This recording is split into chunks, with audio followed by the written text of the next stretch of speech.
Hello friends, इस video से हम सीखेंगे यूनिट डिजिट निकालना। कोई भी नंबर जिसकी लार्ज पावर्स में कोई नंबर अगर हमें गिवन है जिसकी पावर बहुत बड़ी है और उसकी हमें यूनिट डिजिट निकालनी है तो हम कैसे निकालेंगे। ओके, स्टार्ट करते हैं। इसके लिए सबसे पहले हमारे पास एक टर्म आती है साइक्लिसिटी। साइक्लिसिटी मीन्स साइकिल और रेपिटेशन। हम ये कोई भी नंबर है हमारे पास, हम देखेंगे कि आपके पास कुछ स्टेज के बाद, कुछ स्टेप के बाद आपकी जो यूनिट डिजिट है वो रिपीट करना शुरू करती है। जैसे अगर 2 हमने फर्स्ट नंबर लिया 2 फॉर एग्जांपल, तो 2 की पावर 1 है 2, 2 की पावर 2 इज़ 4, यूनिट डिजिट 2, इसमें 4, 2 cube is 8, 2 4 is 16, unit digit आ गई 6। ऐसे 2 5, 2 raise to power 5 32, unit digit 2 repeat करिए आपकी 2 2। ऐसे 2 पावर 6 इज़ 64, अगेन आपकी यूनिट डिजिट इज़ रिपीटिंग 4 आ गई है। 2 की पावर 7 में 8 है यूनिट डिजिट, 2 की पावर 8 में 6 है। तो आपकी रेपिटेशन हो रही है after every fourth step. After every 4 step आपके पास रेपिटेशन आ रही है, आपकी यूनिट डिजिट आ रही हैं 2 4 8 6। मीन्स अगर 2 की कोई भी आप पावर लेते हैं तो उसकी आपकी 2 की, क्योंकि साइक्लिसिटी 4 है, तो आपका आफ्टर एवरी 4 स्टेप्स आपकी digits, unit digit basically repeat हो रही है। दिस इज साइक्लिसिटी और साइकिल। ठीक है, तो हम बोल सकते हैं कि cyclicity of 2, cyclicity of number 2 is 4। तो इसे हम अपने क्वेश्चन में कैसे यूज़ करेंगे। हमें 2 की कोई भी पावर है, मान लो फॉर एग्जांपल हमारे पास है पावर 503 फॉर एग्जाम्पल, और हमें इसका यूनिट डिजिट निकालना है। तो हम कैसे निकालेंगे। अब हमें यहाँ से पता है कि 2 की जो साइक्लिसिटी है वो 4 है। आफ्टर 4 स्टेप्स जो यूनिट डिजिट है वो रिपीट होगी। तो हमारा प्रोसेस क्या होगा करने का कि जो भी उसकी पावर दी हुई है नंबर की 2 की, हम उसे, क्योंकि जो साइक्लिसिटी 4 है तो हम 4 से उसे डिवाइड करेंगे और जो रिमाइंडर आएगा वो उसका आपका, उससे हम साइक्लिसिटी निकालेंगे। फॉर एग्जांपल अगर 503 है तो 503 को जब मैं हम 4 से डिवाइड करते हैं, 4 1 ज़ा 4, 4 2 ज़ा 8, 2 3 एंड 4 5 ज़ा 20। तो रिमाइंडर इसमें आएगा आपका 3, रिमाइंडर 3 आएगा। तो रिमाइंडर 3 में आप यहाँ पर आ गए तो आपकी जो यूनिट डिजिट आएगी वो इसकी आएगी 8। तो ऐसे ही हम अपने सारे क्वेश्चन, सारे नंबर्स का जो भी है उसका हम यूनिट डिजिट ऐसे निकालेंगे जिस भी पावर में है। ठीक है, सेम वे जब हम साइक्लिसिटी निकालते हैं नंबर 3 की, तो यहाँ पे देखो 3 की पावर 1 है 3, 3 की पावर 2 है 9। ऐसे ही यहाँ पे 3 आ गया, यूनिट डिजिट यहाँ पे 9 है, यहाँ पे फिर 7, यहाँ 1, 3 9 7 1। लेकिन जब हम 3 की पावर 5 करते हैं तो आपके पास यूनिट डिजिट है 3, रिपीट यहाँ से शुरू हो गई है 4 स्टेप के बाद, जैसे 2 में थी। 3 की पावर 6 है, 7 29, 9 आ गया, ऐसे 7 एंड 1। तो इसमें भी आपकी जो साइक्लिसिटी आ रही है 3 की वो भी आपकी 4 आ रही है। Cyclicity of 3 is also 4। तो ऐसे ही अगर हमें 3 का कोई भी क्वेश्चन है, 3 की पावर हमें निकालनी है, मान लो 1002 निकालनी है या कोई भी निकालनी है, तो जो पावर है उसकी साइक्लिसिटी से आप डिवाइड करेंगे और रिमाइंडर जो आएगा, अगर रिमाइंडर 1 है तो यूनिट डिजिट 3 हो जाएगी, रिमाइंडर 2 है तो आपकी यूनिट डिजिट 9 हो जाएगी, रिमाइंडर अगर 3 है तो यूनिट डिजिट 7 हो जाएगी, और अगर रिमाइंडर आपके पास 4 है तो मतलब 0 है, 4 से कम्प्लीटली डिविजिबल है, तो आपकी जो यूनिट डिजिट होगी वो उसकी 1 होगी। क्लियर है। अब ऐसे ही अगर हम 4 की निकालें तो 4 की आती है 4 पावर 1 इज 4, 4 पावर 2 इज 16। तो 4 और 6 आ रही है। ऐसे ही 4 का क्यूब किया तो 4 एंड 4 की पावर 4 इज 256। तो यहाँ पे आफ्टर एवरी 2 स्टेप्स आपकी रेपिटेशन शुरू हो गई है। तो हम कह सकते हैं कि साइक्लिसिटी ऑफ 4 इज 2। ओके, और क्योंकि इसमें 2 है, सिर्फ 4 और 6 आ रही है, तो हम इसे और सिंपल वर्ड्स में लिख सकते हैं कि यूनिट डिजिट ऑफ 4 की पावर n कोई भी है, इवन और ऑड। अगर n हमारा ऑड है तो यूनिट डिजिट कितनी होगी 4, इफ n इज ऑड। जैसे 1 है 3 है, अगर n ऑड है तो यूनिट डिजिट 4 होगी, 4 की कोई भी पावर हो। और अगर आपका n इवन है, जैसे 2 और 4 हो गया, तो यूनिट डिजिट आएगी आपकी 6, इफ n इज इवन। तो इसे हमने और सिंपल वे में लिख दिया कि जो आपकी साइक्लिसिटी होगी 4 की, क्योंकि वो 2 है, तो जो यूनिट डिजिट आएगी 4 रेज टू एनी पावर, हमें सिर्फ ये देखना है जो पावर है वो ऑड है या इवन है। अगर ऑड है तो आपकी यूनिट डिजिट 4 होगी, और अगर एन इवन है तो वो 6 होगी। ठीक है, ऐसे ही करके हम इसकी आगे 5 की 6 की निकाल सकते हैं। अब 5 की हमने निकाली है, 5 की हमेशा 5 ही आ रहा है यूनिट डिजिट, 6 में हमेशा 6 आ रहा है, तो दोनों की जो साइक्लिसिटी है वो आपकी cyclicity of both 5 and 6 is 1। तो आप 5 की कितनी भी पावर करो, 6 की कितनी भी पावर करो, इवन हो या ऑड हो, हमेशा जो यूनिट डिजिट होगी आपकी वो हमेशा 5 होगी 5 के केस में, और यूनिट डिजिट 6 के केस में हमेशा वो 6 होगी। ओके, अब हम 7 पे आते हैं। 7 का हमने किया तो 7 की आ रही है रेज टू पावर 1 में 7 है, 2 में 9 है, 3 में फिर 3 है, 4 में 1 है, और उसके बाद 7 9 3 1 रिपीट हो रही है। तो सेम जैसे 2 और 3 में था, cyclicity of 7 is 4।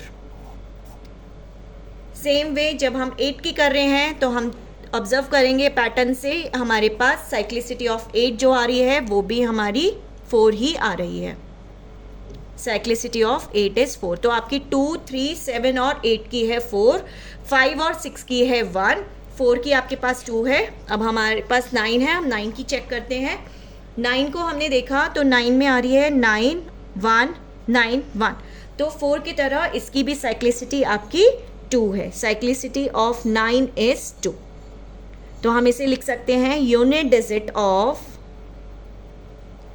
9 power n। तो अगर n ऑड है तो आपके पास आएगी 9 if n is odd, and it is 1 if n is even. हम इसे सिंपल फॉर्म में ऐसे भी लिख सकते हैं। क्लियर है? तो 4 और 9 की आपकी 2 है, और 5 और 6 की आपकी 1 है। अब हम क्वेश्चन स्टार्ट करते हैं। फर्स्ट क्वेश्चन है फाइंड यूनिट डिजिट ऑफ, ये हमारे पास नंबर दिया है, हमें इसकी यूनिट डिजिट निकालनी है। क्योंकि हमें यूनिट डिजिट निकालनी है, हम सिर्फ यूनिट डिजिट को ही कंसिडर करने वाले हैं, बाकी हमें छोड़ देंगे। ठीक है, तो हमने यूनिट डिजिट लिखा तो 7 power 666, 5 power 333, 8 power 222, 4 power 666, 1 power 444 and 2 power 777। Okay, हमने हर एक का सिर्फ यूनिट डिजिट लिखा। अब हमें पता है 5 की तो आप कितनी भी पावर लेके जाओ यूनिट डिजिट आपकी 5 ही रहेगी। सेम वे 1 की आप कितनी भी लेके जाओ 1 की भी 1 ही रहेगी। ठीक है, अब आपके पास 7 8 और 2 इनकी साइक्लिसिटी होती है 4, तो इनकी जो पावर है उसे आप 4 से डिवाइड करेंगे, और क्योंकि साइक्लिसिटी आपकी 4 की 2 होती है तो 4 की पावर को आप 2 से डिवाइड करेंगे। क्लियर है यहाँ तक? अब हमने यहाँ पे लिया, अब हम 7 रेज टू पावर 666 की हमें यूनिट डिजिट निकालनी है। इसके लिए हमने इसको 666 को आपने 4 से डिवाइड किया। 4 1 ज़ा 4, 2 4 6 ज़ा 24, देन 2 4 6 ज़ा 24, आपके पास आ गया रिमाइंडर में 2। तो आपकी यूनिट डिजिट कैसे निकालेंगे आप? 7 पावर 2 होता है 49, तो यूनिट डिजिट आ जाएगी आपकी 9। ओके, क्लियर है यहाँ तक? अब आ गए 8 पे। 8 की पावर है 222, क्योंकि साइक्लिसिटी 4 है, आप इसको 222 को 4 से डिवाइड करेंगे। 4 5 ज़ा 20, 4 5 ज़ा 20, रिमाइंडर आ गया 2, तो आपकी इसकी यूनिट डिजिट आएगी 8 पावर 2 से, जो कि होता है 64, तो आपके पास आ गया 4। ओके, अब आया 4 की साइक्लिसिटी 2 है, तो आप 2 से डिवाइड करेंगे 666 को, और आपको समझ आ रहा है देख के कि 2 की 666 आपका डिविजिबल है 2 से, तो रिमाइंडर आपका 0 आएगा। तो इसमें आपके पास, क्योंकि इवन पावर है, वैसे भी आप कर सकते हैं, इवन पावर है, तो इसकी आपके पास जो यूनिट डिजिट आएगी वो आएगी 6। ऑड पे आपकी 4 आती है 4 पावर 1, और इवन पे आपकी 4 2 ज़ा 16, तो 6 आती है।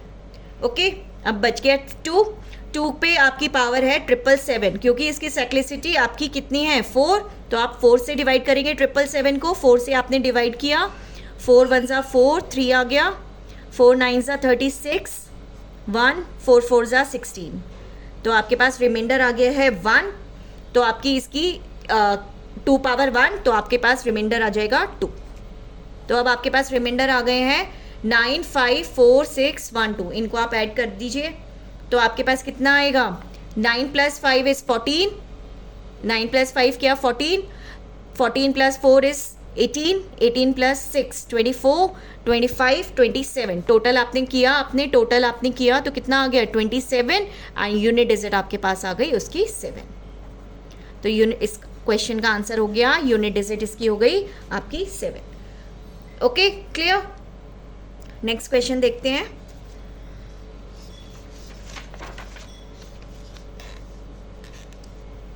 नेक्स्ट क्वेश्चन है आपके पास, find the digit in 1000 position of 5 की क्यूब इंटू 2 पावर 1001। ओके, अब इसके लिए हम सबसे पहले इसे हम ऐसे लिख सकते हैं 5 क्यूब इंटू 2 क्यूब इंटू 2 की पावर 1001 माइनस 3, हम ऐसे लिख सकते हैं इसको। और इन दोनों को अगर हम कंबाइन करें तो ये कितना हो गया, 5 2 ज़ा 10, 10 का क्यूब ऐसे लिख सकते हैं इसे, इंटू 2 की पावर आपके पास हो जाएगा 998, ऐसे लिख सकते हैं हम इसे। तो ये आपके पास हो गया 2 की पावर 998, और यहाँ आएगा आपके पास 3 0 आ जाएंगी 10 क्यूब से। अब क्वेश्चन में है find the digit in the 1000 position. इसके 3 0 लगने के बाद आपके पास आ गया 1s 10s 100, और जो आपकी 1000 प्लेस आएगी वो कहाँ से आएगी, यहाँ से आएगी। तो इस क्वेश्चन को हम सेकेंड फॉर्म में क्या लिख सकते हैं, the 1000 position of this number is same as unit number और यूनिट डिजिट ऑफ 2 पावर 998। यही है क्वेश्चन आपका। सो हम लिख सकते हैं to find unit digit of 2 to the power 998. This is same as finding 1000 position of 5 cube into 2 power 1001. Okay, तो अब हमारे पास यूनिट डिजिट वाला ही क्वेश्चन आ गया। और जैसे हमने अभी किया है, क्योंकि साइक्लिसिटी 2 की कितनी है 4, तो आप पावर को 4 से डिवाइड करेंगे। 4 2 ज़ा 8, 1 आ गया नीचे, 4 4 ज़ा 16, 3 4 9 ज़ा 36। तो आपके पास रिमाइंडर आ गया है इसका 2। तो आपके पास 2 स्क्वायर इज 4, तो यूनिट डिजिट आ गई आपके पास 4, which is same as the digit in the 1000 position of this particular number. Answer is 4। Clear है। अब हम नेक्स्ट क्वेश्चन लेते हैं। Find the rightmost non zero digit of this number 30 power 2928। Okay, इसकी हमें निकालनी है। तो हम इसे कैसे लिखेंगे, सबसे पहले आप 30 को आप कैसे लिख सकते हैं, 30 power 2928 can be written as 3 into 10 power 2928, ऐसे लिख सकते हैं। तो ये आपके पास कितना हो गया, 3 पावर 2928 इंटू 10 पावर 2928। तो इसका मतलब है 3 पावर 2928, और यहाँ कितनी आ जाएगी 2928 जीरोज आएंगी इस नंबर के बाद। यही है। अब क्वेश्चन में है find the rightmost non zero digit. इसकी नॉन जीरो डिजिट कहाँ से आएगी, right most unit digit of this particular number. यही होगी राइट मोस्ट, क्योंकि बाकी इसके बाद जो सारी है वो सारी जीरोज ही हैं। सबसे पहले जो right most non zero digit आएगी वो आएगी आपकी यूनिट डिजिट। तो क्वेश्चन में हमें क्या करना है, to find unit digit of 3 power 2928। Okay, question वही है आपका, यूनिट डिजिट का आपको निकालना है। क्योंकि 3 की जो साइक्लिसिटी है वो आपकी 4 है, तो आप पावर को 4 से डिवाइड करेंगे। 2928 इज डिवाइडेड बाय 4। 4 7 ज़ा 28, 12 4 3 ज़ा 12, 8 4 2 ज़ा 8। दैट मीन्स रिमाइंडर कितना आ रहा है इसमें, 0। तो इसकी आपके पास रिमाइंडर 0 आने से आपके पास क्या है, आपको जब इसकी यूनिट डिजिट निकालनी है, आप कैसे निकालेंगे, unit digit of this number is same as unit digit of 3 power 4 which is 81। तो यूनिट डिजिट आ गई आपके पास 1, तो आंसर आपके पास हो गया है 1। Okay, clear.